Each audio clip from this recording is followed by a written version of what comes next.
Breaking. Britain just exploded. 300,000 people in the streets. A government accused of stealing homes from veterans to profit from a £2.4 billion migrant housing scheme.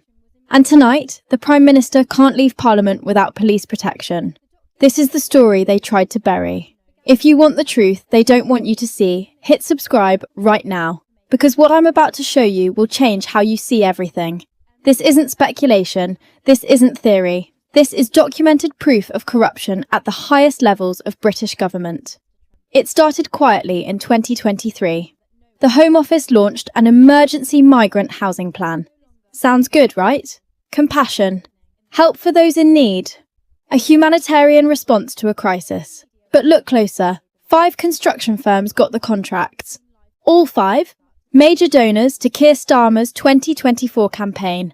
One company, Westbridge Contracts Limited, gave £2.7 million to his campaign. Weeks later, they got £620 million in hotel and housing deals.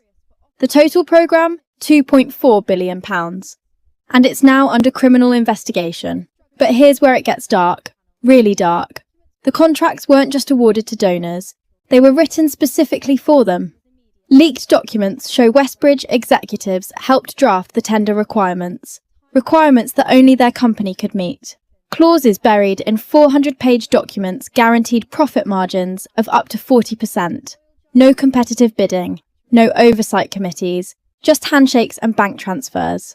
One whistleblower, a former procurement officer who spoke on condition of anonymity, revealed that objections were raised internally. Those who questioned the process were reassigned or dismissed. 3 senior civil servants who refused to sign off on the contracts were forced into early retirement within 6 weeks. The paper trail is damning. Emails between Westbridge CEO Jonathan Hartley and senior Home Office officials show meetings scheduled for private residences and off-site locations. Encrypted messaging apps, burner phones. The behaviour wasn't just suspicious, it was criminal. Over 15,000 social homes were cleared. Homes that belonged to veterans and pensioners. People who built this country. People who fought for it. People who paid taxes for 50 years believing those safety nets would be there when they needed them. Meet Thomas Reid, 67 years old, Falklands War veteran. Lost his left leg in 1982 defending Britain during the assault on Mount Longdon. 2 months ago he got a letter. Reallocation order. His home was being taken. For migrant resettlement. No consultation, no appeal process. Just a government stamp and a 30-day eviction notice. Today Thomas Reid sleeps in his car. Outside the home they took from him. The same home he'd lived in for 14 years. The same home modified for his disability with rails and ramps paid for by veterans' charities. He told reporters, "I gave my leg for this country. Now I sleep in my car while they house people who arrived last month in 4-star hotels." And he's not alone. Thousands of veterans and pensioners were removed from housing lists. Doors locked, names erased. Eviction letters stamped with government seals and delivered by private security firms. Not even proper bailiffs. Margaret Collins, 73, a widow whose husband died in Northern Ireland, was removed from her Camden flat of 22 years. She now stays with her daughter's family, sleeping on a sofa. Her belongings in storage she can't afford. David Patterson, a Gulf War veteran with PTSD, was evicted from supported housing in Leeds. He's been missing for 3 weeks. His family fears the worst. Meanwhile, 42 luxury hotels across southern England now house over 32,000 asylum seekers. Full taxpayer funding, breakfast buffets, spa services, security guards. Some hotels charging the government up to £150 per person per night. Triple the standard rate. Outside those hotels, pensioners sleeping in cars, veterans on benches, British citizens who served their country now invisible on their own streets. The cost isn't just financial, it's moral. It's a betrayal so profound that it's shaken the very foundation of the social contract. Then everything changed. 217 pages of Home Office files marked confidential were leaked to the press. Bank transfers traced to offshore accounts. Referral fees disguised as consulting payments. Encrypted messages showing coordination between Westbridge executives and members of the Prime Minister's inner circle. One message, dated 3 weeks before the programme launched, read, "Package approved. PM on board. Proceed with Phase 2. Another, from a Home Office official to a Westbridge director. Veterans housing stock identified. Low political risk. Proceed. Low political risk." They actually wrote that. The moment those files hit the internet, Britain erupted. Not slowly, not gradually, like a powder keg. Anonymous sources suggest the leak came from within the Home Office itself. Career civil servants horrified by what they were being asked to facilitate. The files were uploaded to multiple platforms simultaneously, making takedown impossible. Within 3 hours, they'd been downloaded over 2 million times. Journalists, lawyers, opposition researchers, and ordinary citizens began combing through every page, cross-referencing contracts, tracing payments, building cases. By morning, the streets were full. Manchester, Birmingham, Leeds, Bristol, London, Newcastle, Glasgow, Cardiff. This wasn't organised by any political party. This was organic rage from every corner of the nation. Crowds surrounded Downing Street. Police in riot gear held shields as hundreds of thousands chanted, "Resign! Resign!" Flares turned the night red. Coins and bottles flew through the air, though protest organisers urged restraint. Protesters climbed the gates of Whitehall carrying banners. Homes for Britain, not for deals. Veterans in wheelchairs blocked Whitehall. Pensioners sat arm in arm across the road to Parliament. One banner showed Thomas Reid's face next to the Westbridge logo. The caption, "Who sold Britain?" Over 480 arrests in the first night alone. Dozens of officers injured. But the chants didn't stop. They grew louder. More cities joined. By day 2, over 50 towns and cities had active protests.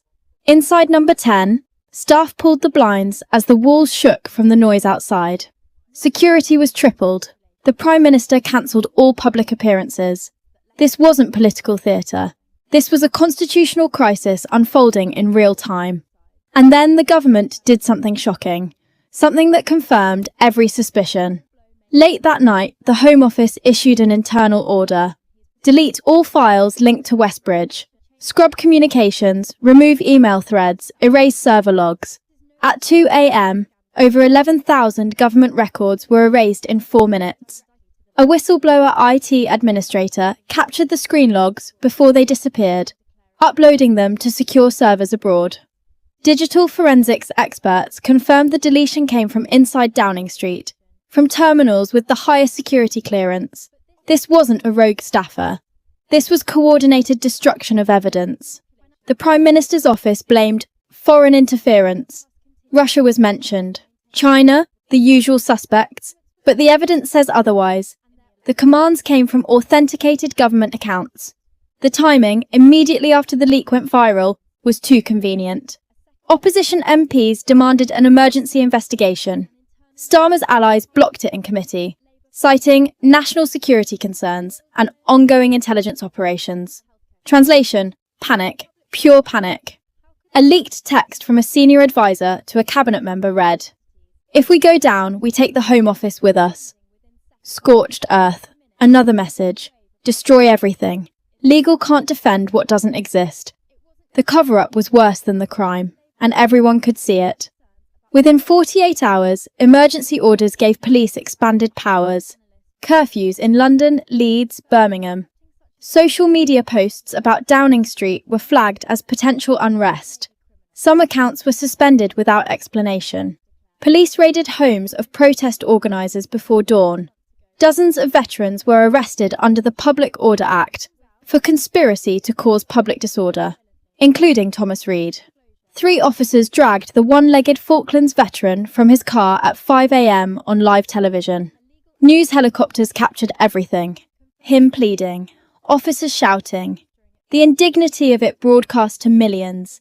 The government called it restoring order, preventing violence, protecting democracy. The people called it war. War on dissent, war on truth, war on the very citizens the government was supposed to serve. By nightfall, tear gas filled Trafalgar Square.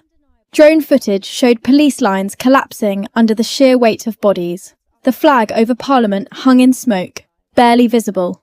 But something changed. The violence, sporadic at first, began to fade.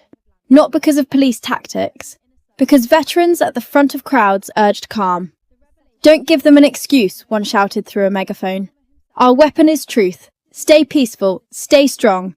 Inside Parliament, the walls finally cracked. During an emergency session, MPs screamed across the chamber. "Where's the Prime Minister? Why isn't he answering? What is he hiding?" Starmer entered under police escort, flanked by 6 officers. His face pale, jaw tight. Opposition benches erupted. "Resign! Resign! Answer for your crimes." A member held up the Westbridge Ledger on live TV, reading aloud. 2.7 million in donations, 620 million in contracts. You bought the government and sold the people. In the gallery, veterans stood in silence. One raised his prosthetic leg above his head. Cameras captured it. The image went viral within minutes. The room froze. Even the Prime Minister's allies looked uncomfortable. The symbolism was too powerful, too damning. Then came the vote. No confidence. 287 to 251. It failed, but barely. 5 members of Starmer's own party voted against him. Within hours, 5 cabinet members resigned anyway. The Home Secretary, the Housing Minister, 2 junior ministers, a senior advisor. Financial markets crashed overnight. The pound dropped 4% in Asian trading. Downing Street went dark, literally. Lights off, curtains drawn, no statements. But something else happened. Something unexpected. Across the country, protests stopped. Not because they were defeated, but because someone suggested silence. For 67 seconds, one for each year of Thomas Reed's life, the crowds went silent. Hundreds of thousands of people, not a sound. Then someone whispered, "For Britain," and the chant began again. Softer, unified, unstoppable, not angry, mournful, determined. Flowers and Union Jacks appeared in the streets, messages written on them. We remember. Never forget.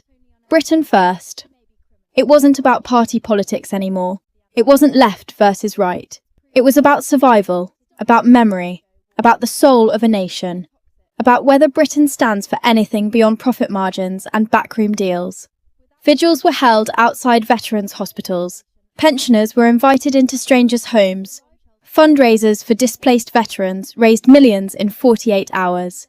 Britain was angry, but more than that, Britain was awake. Tonight, this isn't just one man's fall. It's a nation waking up from decades of comfortable sleep, waking up to realise the contract was broken. The promises were lies. The system was rigged. From Falklands veterans to frozen pensioners on doorsteps, the message is the same. Enough. No more. Not one more home. Not one more betrayal. The £2.4 billion scandal may end one career. It may topple one government. But it has rewritten British history. It's reminded people what they are, what they stand for, what they will not tolerate. Because once a country sees the truth, really sees it, in leaked documents and eviction notices and veterans sleeping in cars, it cannot unsee it. It cannot go back to pretending. The scales have fallen. These protests aren't dying. They're spreading. City to city, street to street, voice to voice, generation to generation. This is the moment children will learn about in schools. The moment Britain said no. This isn't collapse. It's correction. Painful, necessary, inevitable. And as the smoke clears over Westminster, one line remains on every banner, every placard, every wall. We are Britain, and we remember. This story is far from over. The next hearing is in 72 hours. Criminal investigations are expanding. More whistleblowers are coming forward. If you want to see what happens next, subscribe and turn on notifications. Share this with someone who needs to know the truth. Share it with someone who still believes the system works. Share it with someone who's given up hope, because the people who tried to hide this are counting on you to look away. They're counting on fatigue, on distraction, on the next news cycle, burying this under celebrity gossip and sports scores. Don't give them that power. Every share is a vote. Every view is a statement. Every subscription tells them, we're watching, we're remembering, we're not going away, stay with us. The next chapter starts now. And this time the people are writing it.